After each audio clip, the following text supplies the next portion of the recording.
Si on m'avait dit à l'âge de 20 ans tout ce qui allait m'arriver sur les 15 prochaines années, j'aurais du mal à croire. J'aurais été archi heureux, mais j'aurais du mal à croire. Et en fait, heureusement que je savais pas, parce que probablement que si je savais, si j'avais su tout ce qui allait m'arriver et toutes les péripéties qui allaient m'arriver, probablement que j'aurais pas eu le courage de me lancer. Donc le fait de fois de pas savoir en fait à l'avance, c'est plutôt une bonne chose. C'est parti pour la deuxième vidéo du jour. I don't know what that dream is that you have, but that dream that you're holding I in did your hand, all right. that it's possible.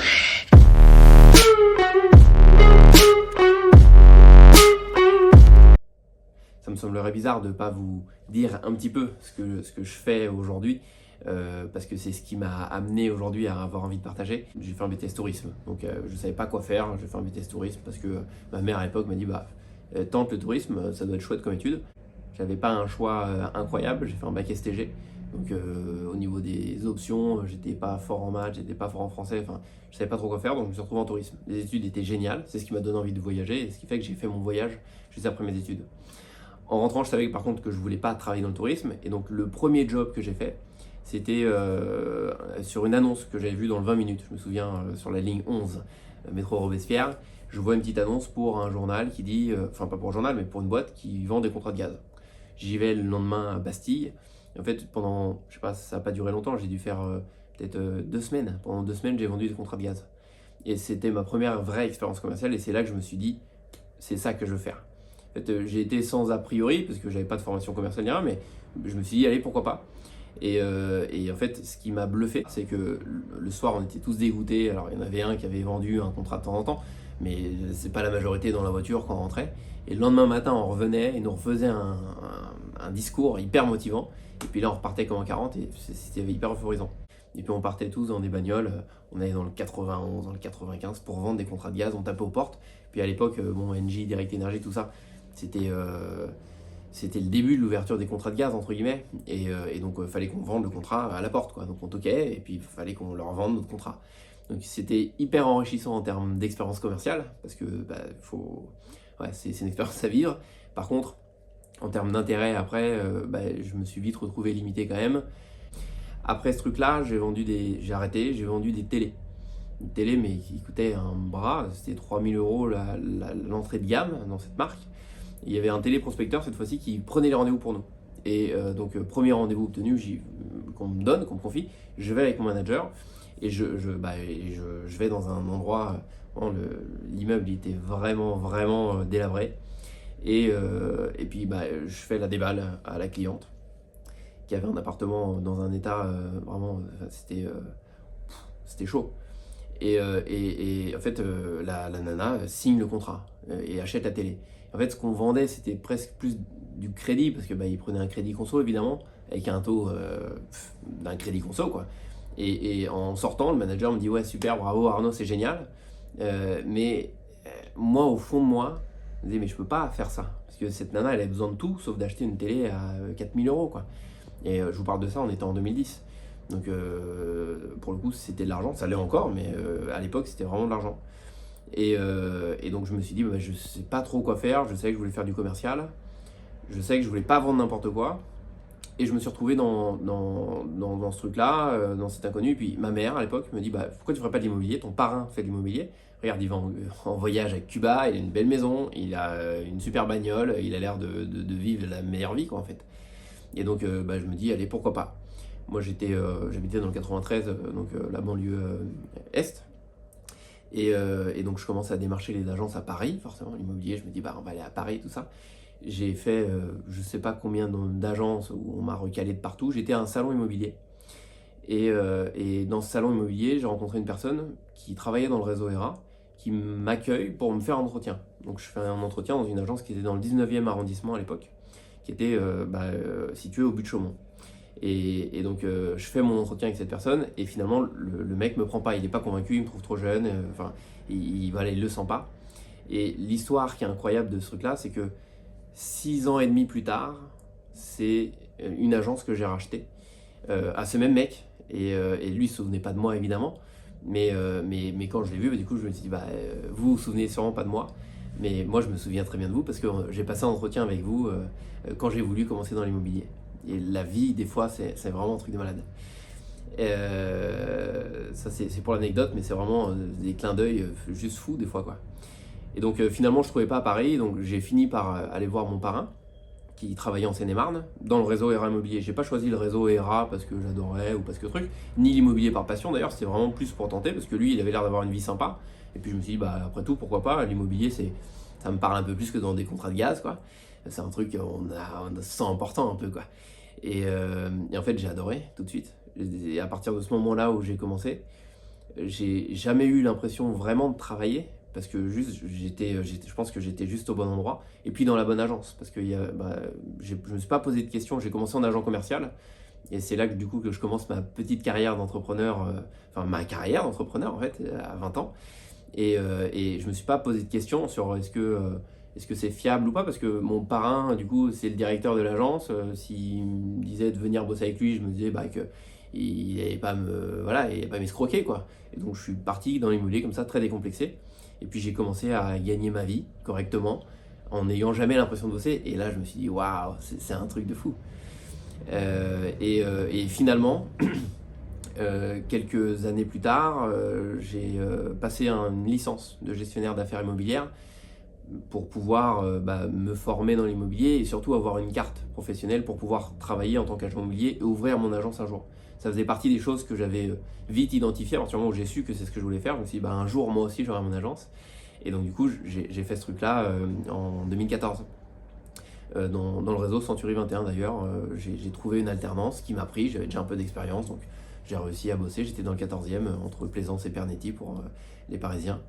Et donc là, c'était une année de formation finalement où j'ai vu un autre réseau et puis surtout j'ai passé ma carte professionnelle que j'ai obtenue à la fin d'année. Et j'ai, à la suite de mon diplôme, du coup ouvert ma première agence. J'ai eu une opportunité qui s'est présentée. Je me suis associé avec un gars avec qui j'avais travaillé, que j'avais rencontré chez mon parrain.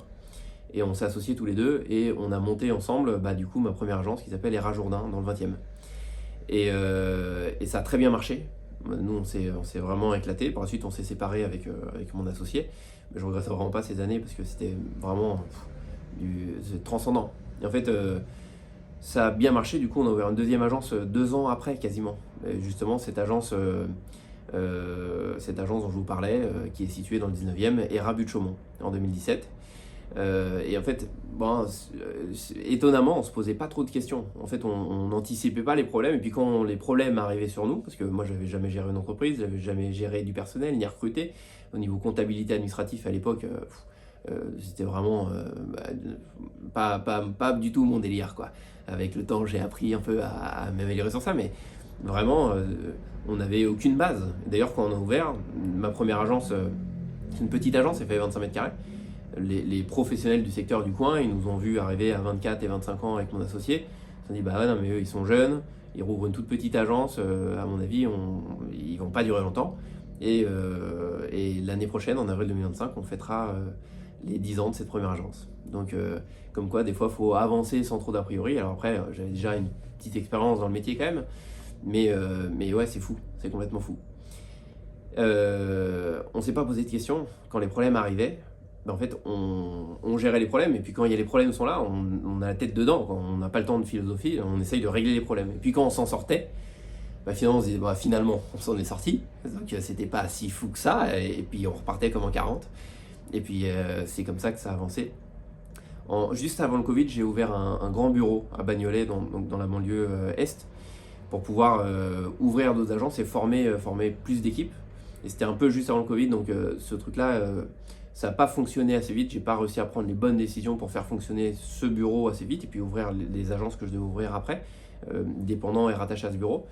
Et donc finalement le Covid est arrivé et je me rends compte que ça a été une chance pour moi, parce que j'ai pris la décision de fermer ce bureau pour me reconcentrer sur mes 2 agences de Paris.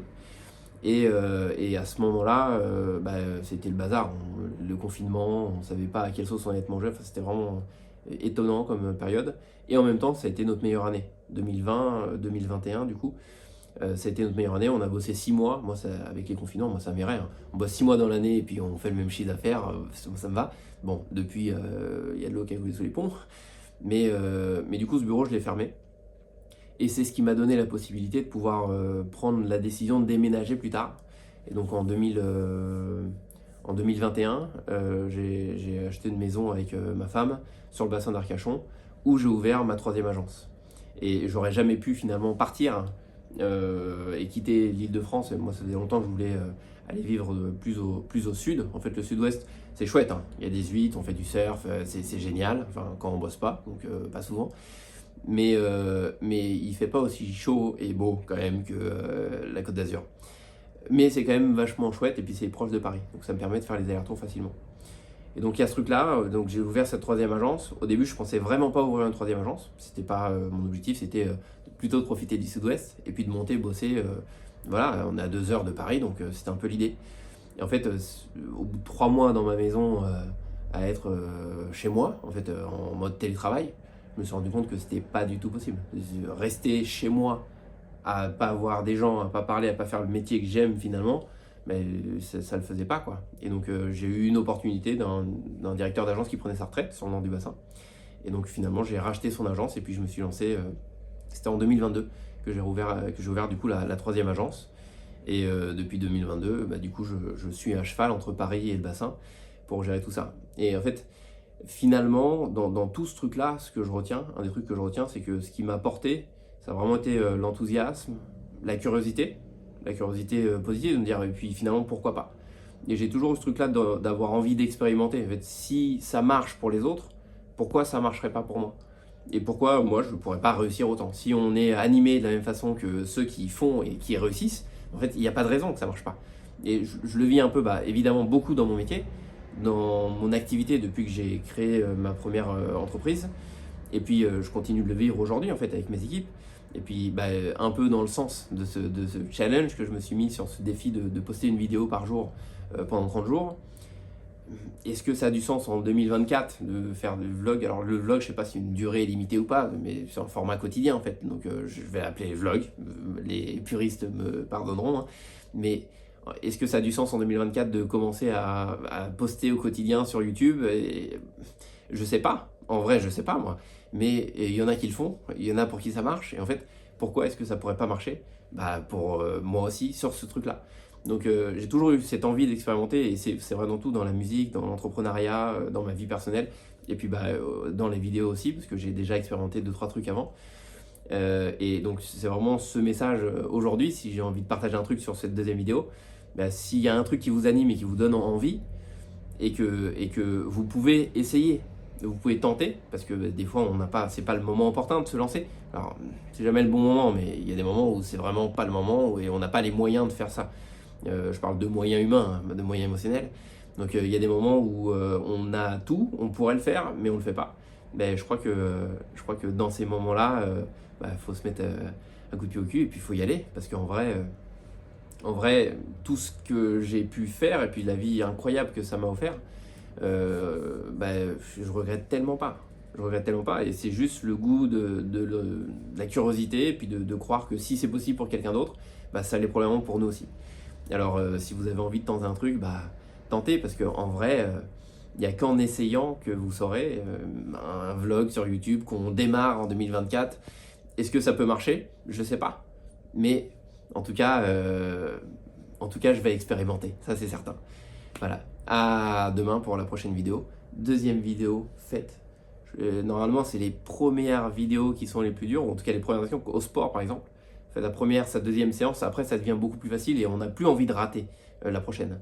Donc grande victoire aujourd'hui sur cette 2e vidéo. Ciao!